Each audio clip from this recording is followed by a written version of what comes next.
Entenda aqui o que está acontecendo no Afeganistão.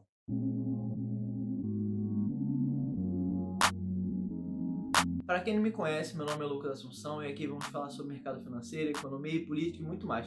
E hoje temos que falar desse assunto, pode ser um assunto triste e delicado, mas está acontecendo no mundo. Então precisamos falar, que é sobre o Afeganistão e o Talibã e o que está acontecendo. Eu vou tentar dar aqui a minha visão, a minha análise. Para quem não sabe, eu sou estudante de Relações Internacionais, então eu vou fazer a minha análise como estudante e futuro internacionalista, beleza?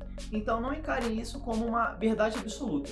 É só minha opinião, minha análise. Primeiro, eu vou entrar nos acontecimentos históricos para a gente entender como chegou até aqui, o que aconteceu para chegar até aqui, basicamente. Primeiro, temos que entender a história do Talibã. O Talibã foi um grupo que foi se desenvolvendo ali nessa parte do Oriente Médio, no Afeganistão, no Irã, essa região, que teve, durante a Guerra Fria, na década de 1980, por aí, que teve patrocínio, entre aspas, da União Soviética e dos Estados Unidos. Então, basicamente, os Estados Unidos financiou o Talibã nessa região, até por que estava aquela disputa ideológica, quem vai assumir o mundo, o capitalismo ou o socialismo. Então, os Estados Unidos sentiu a necessidade de ter que financiar esse grupo para poder ter o controle daquela região. Até que teve esse controle, financiou com armas, equipamentos e aí foram. Até que a década de 90 depois parou. Os Estados Unidos ganhou a Guerra Fria e não houve mais necessidade. Só que o grupo, o Talibã, foi crescendo, foi se desenvolvendo, é um grupo radical que desencadeou no atentado de 2001.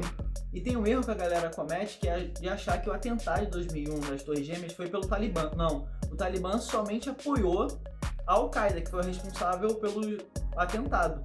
Então, porque eles não tinham apoio, porque como é um grupo radical, eles apoiavam outros grupos radicais. Então, só teve esse apoio de 2001, mas quem foi responsável foi a Al-Qaeda. E por isso que surgiu a guerra depois disso, a guerra dos 20 anos que teve até hoje. E os Estados Unidos se sentiu na necessidade de ter uma retaliação. E como o Talibã era um dos apoiadores da Al-Qaeda, eles foram lá no Afeganistão e tomaram o Afeganistão dos talibãs, alegando que os talibãs eram apoiadores da Al-Qaeda e era um grupo radical. E essa guerra de 20 anos custou aproximadamente $1 trilhão. Estava sendo muito custoso para os Estados Unidos.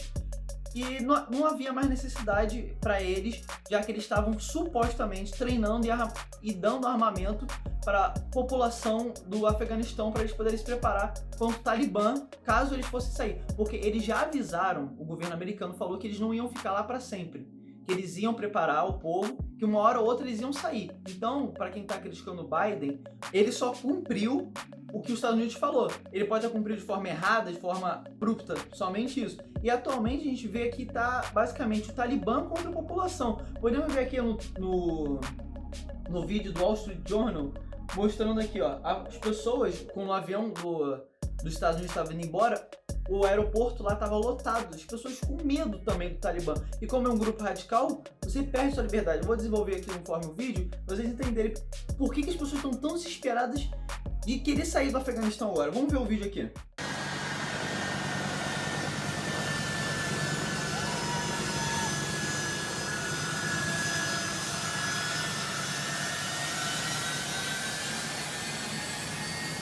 Percebemos no vídeo aqui que as pessoas estão desesperadas, mas vamos entender o ponto dos Estados Unidos. Para quem assistiu House of Cards, que recomendo uma série muito boa sobre política americana para vocês entenderem a dinâmica, entramos no House of Cards americano em relação a isso. Que entra aqui, ó. Os Estados Unidos, como eu falei, já tinha dito que iria sair. O Biden só errou na política externa, que teve essa crítica, mas os Estados Unidos já ia sair, galera. Entendam isso. Então, só estavam preparando um terreno já para sair. Então, e depois dessa década de 2001, que o George W. Bush ele anunciou que teve a guerra ao terror, que era a guerra contra esses grupos radicais, esses grupos que estavam ameaçando a sociedade global. Aí teve a guerra ao terror. Mas aí podemos perceber que os Estados Unidos saindo do jeito que saiu, será que os Estados Unidos perdeu essa guerra ao terror? Talvez sim, talvez não. Algumas pessoas acham que sim, outras acham que os Estados Unidos já mais propensas ao governo americano, acredito que os Estados Unidos ganhou e sempre vai ganhar. Não sabemos. O que vocês acham? Deixe nos comentários se os Estados Unidos ganhou ou não a guerra ao terror. Outro ponto, que a gente vê no House of Cards, que a gente entende que os Estados Unidos é um país ganancioso. Estados Unidos, depois que ganhou a Guerra Fria, ele achou que era o soberano, que não ia existir outra nação, outro país que ia ter o poderio militar que eles têm, a influência que eles têm, o soft power que eles têm. Eu posso estar falando algumas palavras que vocês não entendam bem, mas é termos internacionalistas, termos da minha faculdade, tá? Deixa nos comentários também se vocês não entenderem, que eu explico, com toda a humildade eu explico. Então, ganhar dinheiro dos Estados Unidos é a ganância deles, eles querem ganhar dinheiro. Então, ficar lá no Oriente Médio mostra o poderio militar, estão financiando os armamentos dele, estão financiando o poderio militar dos Estados Unidos, as empresas privadas deles, estão mostrando que eles são potentes. Então, por isso, que por mais que eles tenham gastado $1 trilhão, isso só fortalece, entre aspas, eles se acham que estão se fortalecendo, só que estão gastando dinheiro às vezes desnecessário. E acabou que deu no que deu, saiu e o Talibã voltou à situação. Acabou que não foi muito bem esse House of Cards aí. Agora entrando, vamos da parte dos grupos radicais do Talibã. Como eu mostrei aqui na foto do Wall Street Journal, vou mostrar também uma foto aqui do avião, que cabiam aproximadamente 300 pessoas, tinham 800 pessoas dentro do avião. São as pessoas desesperadas com esses grupos. É igual filmes que a gente vê, filmes de guerra no Oriente Médio, que estavam ali, que as pessoas entram nas casas das outras, começam a tirar sua liberdade, sua privacidade, chegam lá e entram, acabou, é basicamente isso. Então as pessoas têm medo disso. Imagina, você gostaria que sua liberdade fosse tirada de você, sua privacidade?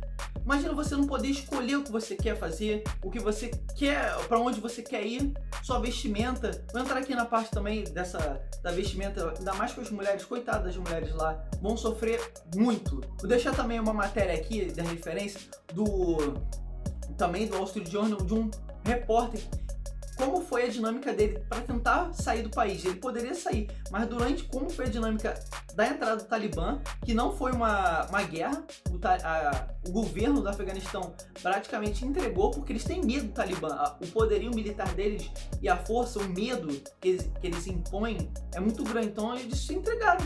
Ia ter disputa que eles sabiam que iam perder. Então não adianta. Pô, presta atenção, galera, os Estados Unidos estava lá para impedir o Talibã. Os Estados Unidos, a maior força militar do planeta, estava lá para impedir. Imagina se eles quando eles saíssem.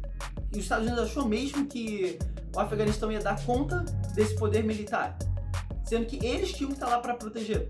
Não faz sentido nenhum. Então eles que fizessem uma diplomacia diferente. Entrando na parte da liberdade, entramos na parte da religião. Podemos ver aqui na foto de uma família que só com mulheres. Olha como é que a roupa mudou, a dinâmica das roupas foram mudando. Elas não podem usar mais as roupas que querem. A religião, você não pode escolher a religião que você quer. É aquilo, você tem que respeitar todas as religiões, mas você não pode impor nenhuma religião para as pessoas. As pessoas têm que ter o livre-arbítrio. Ela tem que escolher o que é melhor para ela. Você só não pode impor. Isso já é autoritarismo. Qualquer tipo de autoritarismo não é legal, não é viável, nenhuma hipótese. Seja política, econômica, não importa. Nenhum autoritarismo é legal. Tem até a foto da repórter também. Antes do Talibã entrar no país, controlar de novo o Afeganistão, ela andava aqui, ó, vou deixar a foto aqui na tela. Ela andava sem essa burca que ela andava, essa roupa toda aqui de preto, que não deixa mostrar nenhum tipo de cabelo, pelo, sei lá o que for, sobrancelha, não importa. Ela agora tá tendo que usar. Ela alega que ela estava numa situação privada e outra ela estava em público. Mas antes ela não usava, ela só teve que justificar porque agora o governo é outro. É basicamente isso. Perdeu a liberdade. Antes ela usava uma roupa que ela achava confortável, que ela queria usar. Agora ela é obrigada a usar a roupa que a religião quer. Não existe isso. Por isso que as mulheres vão sofrer. Teve até também um protesto de mulheres em frente ao governo, ao novo governo, só que provavelmente não vai dar em nada, infelizmente. Podemos tomar como conclusões, algumas conclusões disso. Primeiro de tudo, que o Ocidente, os Estados Unidos, a gente mesmo, não entende o Oriente. O próprio Estados Unidos, bom exemplo aqui, digamos assim, quando vem um gringo aqui, entre aspas, né, um estrangeiro vem aqui e começa a dar pitaco, entre aspas também, do Brasil. A gente olha assim, cara, ele sabe que o sistema não é esse. Só que para ele é muito simples, ele chega e dá começa a dar dicas, começa a falar que tem que fazer assim, assim, assado, que rapidinho melhora. Só que a gente sabe, o brasileiro entende melhor do que qualquer outra pessoa de fora como é o sistema, como é a dinâmica brasileira. E não adianta vir um estrangeiro e vir falar de tais regras. Ele não tá aqui. É a mesma coisa do americano, não adianta ele ir lá querer ditar as regras num país que eles não conhecem. Basicamente não conhece cultura, a sociedade é de muito tempo, são milhares de anos. Então, talvez a melhor forma não é fazer uma retaliação bruta igual teve. Beleza, que você tem que, nas relações internacionais, é quase que lei, se um país retalhou, você tem que retalhar de forma mais bruta, duas vezes ou mais. Então, só que às vezes não é a melhor maneira possível.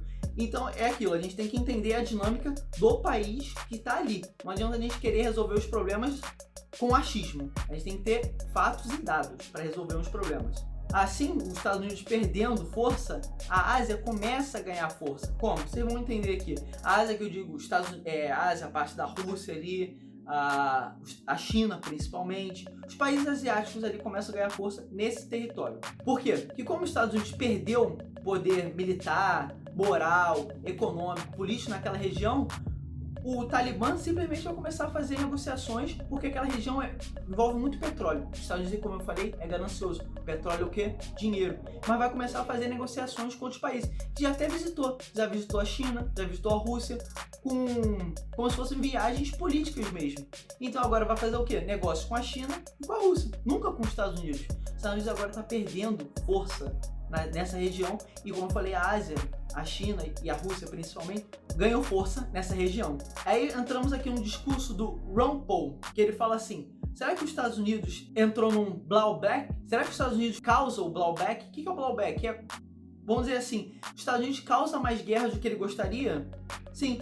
Se os Estados Unidos talvez ficasse os 20 anos que estivesse lá no Afeganistão, será que a situação estaria pior ou melhor? A gente não sabe. Tem um documentário, vou deixar aqui embaixo, que ele fala: what if? E se os Estados Unidos tivesse feito uma série de coisas no mundo todo? Será que o mundo estaria melhor? Porque a gente, como eu falei, além de ser ganancioso, os Estados Unidos é que nem aquele garoto com a bola. Se ele não jogar, ninguém joga. Os Estados Unidos é assim. Então, se não for do jeito dele, ninguém mais, não tem mais jogo. É basicamente assim. E aí, e se? Eu vou deixar aqui. Vale a pena ver o documentário do Ron Paul sobre What If.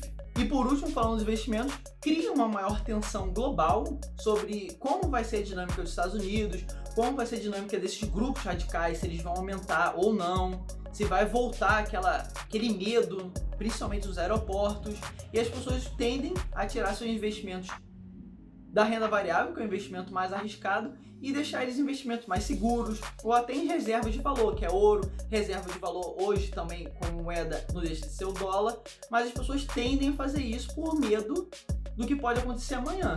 Então é isso que acontece. Então, galera, eu espero que vocês tenham entendido o contexto geopolítico, econômico, político mesmo, religioso e estrutural dessa região, com uma breve análise, minha análise sobre a situação. Espero que vocês tenham gostado. Não esqueça de deixar o like, curtir e se inscrever, principalmente se vocês gostaram do vídeo. Beleza? Valeu, falou, até mais!